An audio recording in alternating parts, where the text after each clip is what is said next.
Coucou tout le monde, bienvenue dans cette nouvelle vidéo. J'espère que vous allez bien, moi ça va très bien. Alors pour cette nouvelle vidéo, je vais vous raconter deux storytime djinns. Mais juste avant de commencer ces nouvelles histoires, n'oubliez pas de vous abonner à ma chaîne, de liker cette vidéo et de partager cette vidéo au maximum afin que l'algorithme de YouTube donne beaucoup plus de visibilité à ma chaîne. Je vous en remercie. Donc, sans plus attendre, le début de la première histoire. L'histoire que je m'apprête à vous raconter s'est passée en Irak. L'histoire que je m'apprête à vous raconter est arrivée à un homme que je vais appeler pour les besoins de la vidéo Kader, et c'est aussi arrivé à son petit-fils que je vais appeler Nabil. Kader était marié et il était père de famille. À chaque fois que Kader louait un appartement, malheureusement, ses propriétaires lui disaient à chaque fois « Nous sommes désolés Kader, mais nous allons augmenter le loyer ». Ce qui fait que Kader et sa famille étaient obligés de déménager à chaque fois. Un jour, Kader va tomber sur une annonce immobilière d'un appartement qui était à louer juste en face d'une plage. Et en plus, le loyer, il était vraiment très bas. Kader et sa famille sont donc allés visiter cet appartement et ils ont eu un énorme coup de cœur pour celui-ci. Ce qui fait que quelques temps après, ils s'y sont installés. Un soir, Kader était chez lui seul avec ses enfants car sa femme était allée rendre visite à sa famille. Alors qu'il s'apprêtait à s'endormir, sa fille de 7 ans, qui avait très peur de dormir seule, est venue le voir en lui demandant s'il était possible qu'elle dorme à ses côtés. Bien évidemment, Kader va accepter. Ils se sont donc endormis et quelques heures plus tard, Kader va se réveiller car il va sentir comme si on venait de lui mettre un énorme coup de poing sur la poitrine. Quand Kader a ouvert les yeux, il va voir sa fille qui était là, allongée sur le lit à ses côtés, les yeux fermés et qui était en train de lui mettre des coups très forts sur la poitrine. Puis, d'un seul coup, il va entendre du bruit qui provenait de l'autre côté de la chambre, là où il y avait la porte. Il va donc regarder et là, il va voir un homme très grand de taille avec la peau très noire et des yeux jaunes très brillants qui était là, debout, en train de le fixer. En voyant cela, Kader a immédiatement dit 3 fois d'affilée « A'oudou billah minan shaitanir rajim, A'oudou billah minan shaitanir rajim, A'oudou billah minan shaitanir rajim » Et là, d'un seul coup, cette chose-là, ce djinn A'oudou billah minan shaitanir rajim, a complètement disparu. Par la suite, vu que sa fille, elle était toujours là en train de lui mettre des coups sur la poitrine, il a posé sa main sur sa tête et il a commencé à réciter du Coran. Puis petit à petit, alhamdoulilah, grâce à Dieu, sa fille, elle a arrêté de lui mettre des coups sur la poitrine et elle a continué à dormir. Les soirs suivants, alors que Kader dormait paisiblement, à chaque fois, il se réveillait. Pourquoi? Tout simplement parce qu'il entendait des personnes qui étaient en train de tenir une conversation. Sauf qu'il n'arrivait pas à comprendre ce que ces personnes-là étaient en train de dire. Un soir, alors que Kader était paisiblement en train de dormir, il va se réveiller à nouveau. Pourquoi? Tout simplement parce qu'il va entendre de nouveau 2 personnes qui étaient en train de tenir une conversation. Sauf que cette fois-ci, il va comprendre clairement ce que l'une de ces 2 personnes-là était en train de dire. Et cette chose-là, ou plutôt ce djinn, A'oudou billah minan shaitanir rajim, va dire à l'autre djinn « Chut, ne fais pas de bruit, nous devons lui parler calmement.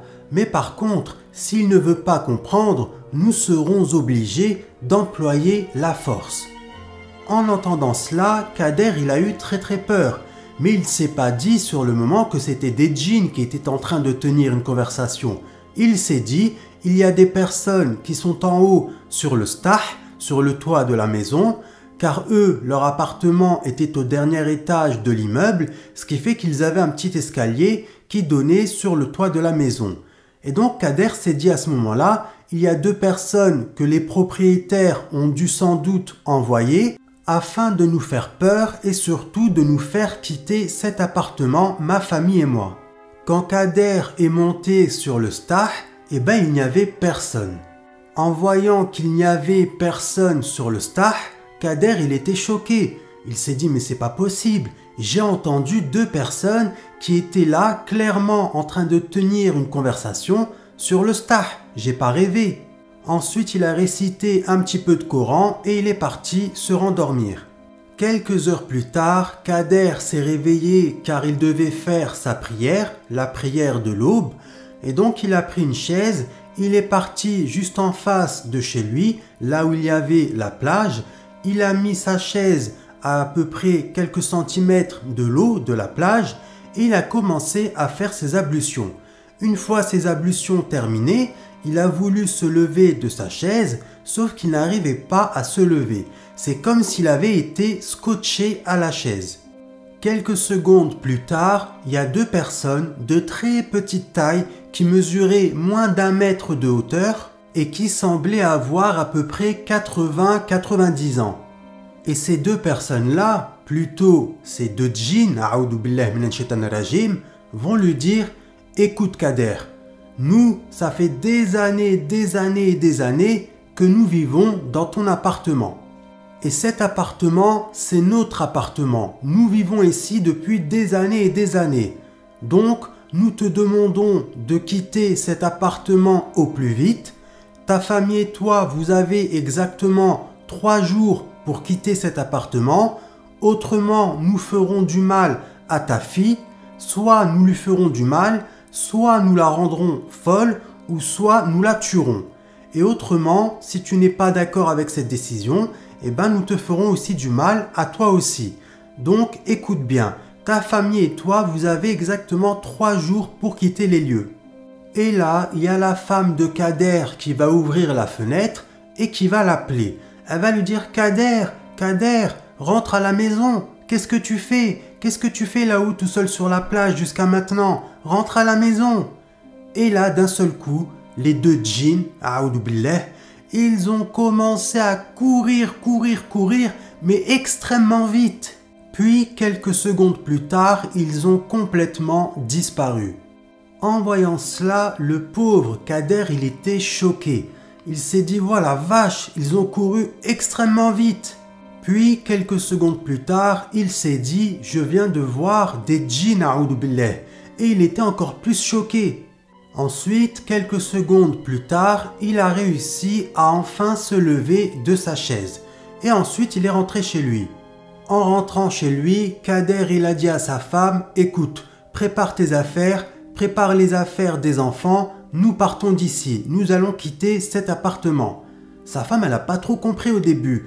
Elle lui a demandé pour quelle raison il devait quitter aussi vite l'appartement. Et là, Kader, il va tout lui expliquer. En entendant cela, sa femme, à son tour, va être choquée. Les djinns avaient donné 3 jours à Kader pour quitter cet appartement, mais Kader, il avait tellement eu peur qu'il a mis 3 heures pour quitter cet appartement. Par la suite, Kader a demandé à sa femme et à ses enfants de monter dans la voiture. La voiture, elle était déjà bien chargée comme ça. Ensuite, Kader, il a dit à sa femme, attends 2 secondes, je vais remonter à l'appartement juste pour voir si nous n'avons pas oublié quelque chose à l'intérieur de celui-ci. Quand il est arrivé à l'intérieur de l'appartement, il va entendre des voix, mais surtout des rires. Et ces rires-là, ils étaient vraiment très flippants. C'était vraiment des rires démoniaques. A'oudou billah minash shaitanir rajim.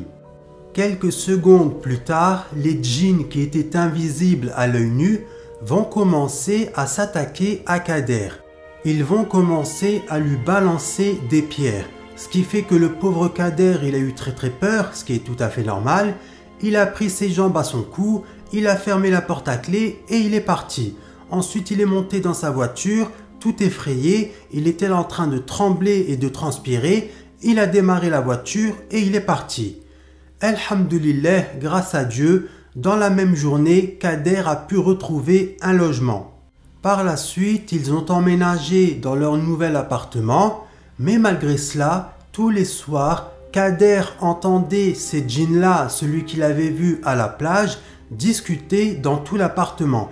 il entendait des voix, des murmures, des cris, des pleurs, et parfois il les apercevait même dans sa chambre. Il en avait tellement peur qu'il commençait à réciter tous les soirs avant de dormir ses protections, et il récitait aussi du Coran à voix haute. Et dès qu'il les voyait ou dès qu'il les entendait, il se mettait à réciter du Coran. Et instantanément, ces djinns-là, a'oudou billahi minash shaitanir rajim, disparaissaient complètement. Pareil pour les voix, les cris, les pleurs, les murmures, tout disparaissait instantanément. 10 ans plus tard, le pauvre Kader va décéder, paix à son âme, Allah yarhamou. Et le fils de Kader va se marier et il va avoir un enfant. Et cet enfant-là, je vais l'appeler Nabil pour les besoins de la vidéo. Et Nabil va grandir, et quand il va grandir, il va devenir militaire. Un soir, Nabil était là au travail en train de surveiller le campement. Quelques minutes plus tard, Nabil il a eu une envie pressante, ce qui fait qu'il a déposé son arme au campement et ensuite il a commencé à se diriger un peu plus loin pour aller aux toilettes, car les toilettes étaient, on va dire, à peu près 5 minutes du campement. Alors que Nabil était en train de marcher pour se rendre aux toilettes, il va entendre « Nabil, Nabil, oh Nabil, Nabil ». Il pensait que c'était ses collègues et quand il se retournait pour voir si ses collègues étaient derrière lui, il n'y avait personne. Quand Nabil est sorti des toilettes quelques minutes plus tard, il va entendre de nouveau quelqu'un qui était en train de l'appeler, mais cette fois-ci la personne elle était derrière le mur. Il y avait un long mur qui mesurait 17 mètres de haut et cette personne-là, elle était en train d'appeler Nabil de derrière le mur. À ce moment-là, Nabil il a eu un petit peu peur, donc il a fait comme si de rien n'était et il est reparti au campement. Le lendemain soir, alors que Nabil était en train de faire sa ronde, il va voir devant lui un char de guerre. Et à l'intérieur de ce char, il y avait quelqu'un. En voyant qu'il y avait quelqu'un à l'intérieur de ce char, Nabil va se diriger vers le char et là, il y a un djinn, a'oudou billah, qui va descendre de ce char. Et ce djinn-là, il avait les cheveux très très longs et ses cheveux ils étaient couleur blond un petit peu miel doré et il avait des bras extrêmement longs. Ses bras étaient tellement longs que ses mains elles touchaient le sol. En voyant cela, Nabil il était choqué. Il a commencé à réciter du Coran à haute voix et quelques secondes plus tard, alhamdoulilah, grâce à Dieu, le djinn il a complètement disparu. Le pauvre Nabil il a eu tellement peur qu'il est directement retourné au campement. Et depuis ce soir-là, alhamdoulilah, grâce à Dieu, Nabil n'a plus jamais revécu de phénomènes paranormaux. Donc voilà, c'est la fin de cette première histoire. Passons maintenant à la deuxième histoire. La seconde histoire que je m'apprête à vous raconter s'est passée en Libye. Et elle est arrivée à une personne qui est très connue. La personne là, c'est une actrice et présentatrice de télévision égyptienne qui s'appelle Rada Adel Ibrahim. Avant la naissance de Rada, son père qui est égyptien a emmené sa femme et sa sœur afin d'aller vivre en Libye et afin d'y travailler. 3 ans après avoir emménagé en Libye, la femme du père de Rada, elle va tomber enceinte et 9 mois plus tard, c'est là qu'elle va accoucher de Rada. Des années plus tard, quand Rada a grandi, elle est allée à la fac. Et c'est là que tout va commencer. La tante de Rada était très très proche de Rada. Elles étaient vraiment toutes les deux comme des sœurs. La tante de Rada, elle vivait dans une énorme villa. Sauf que malheureusement pour elle, quand la tante de Rada va accoucher de son fils, son mari va décéder. Quand le mari de sa tante est décédé, Rada va lui dire « écoute, vu que ton mari est décédé et que tu as un enfant qui est encore en bas âge, venez vivre chez nous, au moins vous ne serez pas seul. » En entendant cela, sa tante elle était vraiment très contente d'entendre cela et elle va accepter. Quelques jours plus tard, la tante de Rada et son fils sont venus s'installer chez les parents de Rada. La tante de Rada a vécu chez les parents de Rada pendant à peu près 5 mois, jusqu'au jour où le père de Rada va dire à sa sœur « Écoute, là, au 2e étage, il y a un appartement qui vient de se libérer. Pourquoi tu n'irais pas le louer? Comme ça, au moins, ton fils et toi, vous aurez votre propre intimité. En plus, nous habitons au 1er étage, donc au moins comme ça, nous serons voisins. » Quand la tante de Rada, elle a entendu ça, elle a dit à son frère « Tu as totalement raison. Ce que je vais faire, c'est que je vais aller voir le propriétaire afin de louer cet appartement. » Elle a donc été voir le propriétaire. Le propriétaire, bien évidemment, il va immédiatement accepter sa demande. Et quelques jours plus tard, la tante de Rada et son fils sont allés s'installer dans l'appartement du 2e étage. Un jour, il y a la tante de Rada qui a demandé à Rada si elle voulait venir passer la nuit chez elle. Rada lui a dit « Moi, j'aimerais beaucoup, mais d'abord, va demander la permission à mon père. » Sa tante, elle lui a dit « Il n'y a pas de problème, ne t'inquiète pas, je vais d'abord aller demander la permission à ton père. » Elle a donc été voir son frère pour lui demander la permission. Et là, son frère, il lui a dit « Il n'y a pas de problème, ma fille, elle peut dormir chez toi, il n'y a vraiment pas de problème. » Le soir même, Rada, elle a passé la soirée aux côtés de sa tante.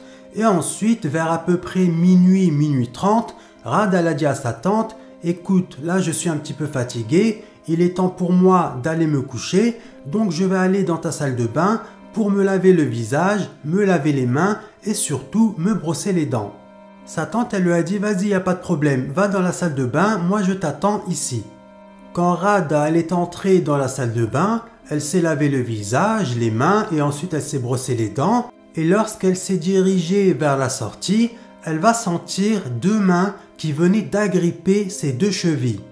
La pauvre, elle a eu tellement peur qu'elle a commencé à hurler de toutes ses forces et là, elle est tombée par terre.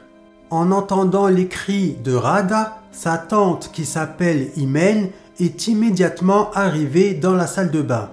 Quand elle est arrivée dans la salle de bain, elle a retrouvé Rada qui était allongée sur le sol et qui était complètement inconsciente. Elle est donc allée dans la salle de bain, elle a pris un verre d'eau, elle a mis de l'eau sur le visage de Rada, elle a commencé à réciter un petit peu de Coran et quelques minutes plus tard, Alhamdulillah, grâce à Dieu, Rada elle est revenue à elle-même. Quand Rada est revenue à elle-même, sa tante elle lui a dit « Mais qu'est-ce qui se passe Rada? Qu'est-ce qui t'est arrivé ?» Et là Rada elle ne voulait pas dire à sa tante ce qu'il venait de se passer quelques minutes auparavant, donc elle lui a menti. Elle lui a dit « Ben écoute, je me suis senti pas très bien, j'ai commencé à avoir des vertiges et c'est là que je suis tombée dans les pommes. » Par la suite, Rada, elle va repenser à ce qui venait de se passer dans la salle de bain et elle va se dire tout simplement que c'était dû au stress et à la fatigue.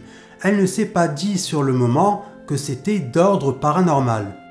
Quelques jours plus tard, alors que Rada était tranquillement installée sur le canapé du salon de sa tante, parce qu'elle allait lui rendre visite pratiquement tous les jours, et à un moment donné, elle va dire à sa tante « Attends, je reviens, je vais aller dans la salle de bain me laver les mains. » Sa tante, elle lui a dit « Vas-y, pas de problème, je t'attends là. » Rada, elle a été dans la salle de bain tout en se disant « Inch'Allah, qu'il ne va pas se produire la même chose que la dernière fois. » Ensuite, elle est entrée dans la salle de bain, elle a commencé à se laver les mains et là, il y avait un miroir dans la salle de bain.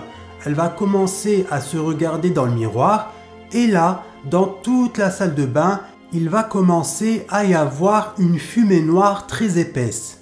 Et dans cette fumée-là, Rada, elle va voir un visage. Elle va voir le visage d'un djinn, a'oudou billahi minash shaitanir rajim. Et ce visage-là, il était effrayant. Il avait des yeux rouges, des yeux très gros et très rouges, et il avait 2 cornes sur la tête.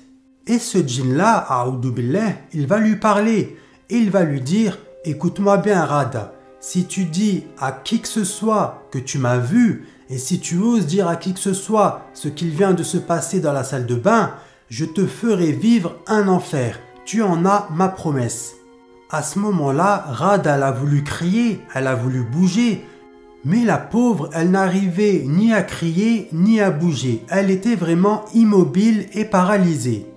Quelques minutes plus tard, grâce à Dieu, Rada a recommencé à bouger et elle est partie de nouveau s'installer sur le canapé du salon aux côtés de sa tante.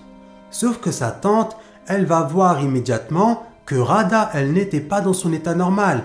Elle va donc lui poser la question pour savoir si tout allait bien. Là, Rada, elle va lui dire « Oui, ne t'inquiète pas Tata, tout va très bien ». Ensuite, elle lui a dit « Écoute Tata, j'ai quelque chose à aller récupérer chez moi et je reviendrai tout à l'heure ». Sa tante, elle lui a dit « Il n'y a pas de problème ». Ensuite, Rada, elle est partie et elle n'est plus revenue. Quelques jours plus tard, alors que Rada était chez elle accompagnée de son ami, son ami va lui dire « Écoute Rada, moi ta tante, je n'ai jamais été chez elle, donc si tu veux, viens on va chez elle ». Rada lui a dit « D'accord, il n'y a pas de problème ». Elle a demandé la permission à ses parents et ses parents vont lui dire « Écoute Rada, il n'y a pas de problème, mais nous allons venir avec vous ». Ils sont donc tous allés chez la tante de Rada. Ils étaient tous là installés dans le salon, à discuter, à rigoler, à passer un très bon moment, quand d'un seul coup, la tante de Rada, elle est allée dans les toilettes et quelques secondes plus tard, elle va commencer à hurler de toutes ses forces. Ensuite, elle va venir en courant dans le salon et là, son frère va lui dire « Mais qu'est-ce qui se passe ma sœur? Qu'est-ce qui t'est arrivé ?» Et là, elle va lui répondre en lui disant « J'étais dans les toilettes et j'ai vu un djinn, a'oudou billah minan shaitanir rajim. Et ce djinn-là, il m'a dit de dire à personne que je l'avais vu dans les toilettes. Ensuite, il m'a dit qu'il était fou amoureux de moi, qu'il avait des sentiments envers moi et il m'a dit, mot pour mot, dans une semaine, reviens dans les toilettes car j'ai d'autres choses à te dire. Et tu as intérêt à venir pile poil dans une semaine dans ces toilettes parce qu'autrement, je kidnapperai ton fils et je lui ferai du mal. » En entendant cela, son frère il a commencé à réciter du Coran et lui a dit « Ne t'inquiète pas ma sœur, il ne t'arrivera rien du tout et surtout il n'arrivera rien du tout à ton fils. » Quelques jours plus tard, la tante de Rada, la pauvre, elle n'arrivait plus à s'alimenter de peur. Elle avait tellement peur qu'il arrive quoi que ce soit à son fils et qu'il lui arrive aussi quoi que ce soit à elle, ce qui fait qu'elle n'arrivait plus à s'alimenter. En voyant que sa sœur était vraiment dans un sale état, le père de Rada va lui dire « Ne t'inquiète pas ma sœur, je vais aller voir l'imam de la ville pour lui raconter tout ce qui s'est passé et comme ça, Inch'Allah, il viendra réciter du Coran chez toi. » Dès le lendemain matin, l'imam est arrivé chez la tante de Rada et il a commencé à lui réciter du Coran.